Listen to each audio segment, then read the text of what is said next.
If your thumbnails are boring, nobody will click on your videos.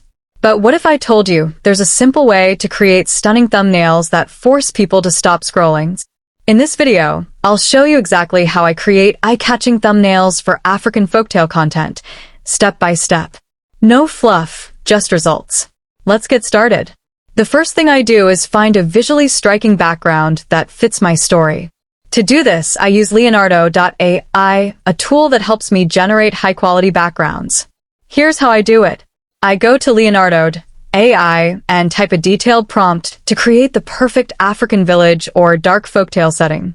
If I need help crafting a perfect prompt, I ask ChatGPT to generate one for me.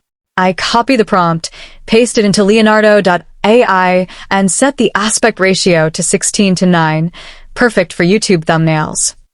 After clicking Generate, I choose the best image and download it. For this tutorial, I'll be using a spooky forest background for my thumbnail, fitting for a story like The Cursed Calabash.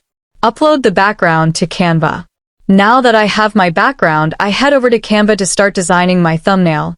Here's what I do. Open Canva and select YouTube thumbnail as my design format. Upload my background and adjust it to fill the screen.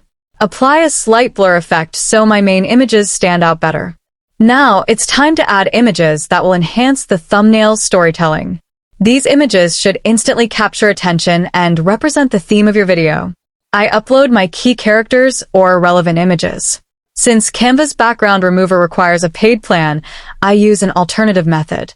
I download an app called Remove Background from the Google Play Store. After registering, I simply upload the image, and the app automatically removes the background.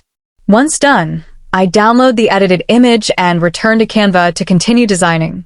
A mysterious old woman holding a calabash. A frightened young man looking at the calabash. A dark, eerie forest background. I carefully arrange the images, ensuring they are well positioned.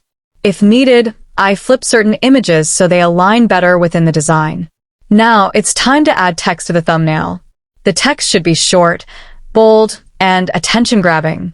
For this example, I'm using the title, The Cursed Calabash, to make the text more visually striking. I separate the words into two parts, one for the cursed and another for calabash. This allows me to give each part a different background color for better contrast. I apply text effects in Canva, adjusting the background and font colors to make them stand out. If you're still watching this video, I hope you're finding it helpful. Don't forget to hit the like button and subscribe if you haven't already. Once I'm satisfied with my design, I download the thumbnail in JPG format. This ensures a small file size, making it easier to upload on YouTube. Avoid PNG format, as it tends to be too large and may not be accepted. That's all for this tutorial. If you have any suggestions for future topics or tutorials, please drop a comment below.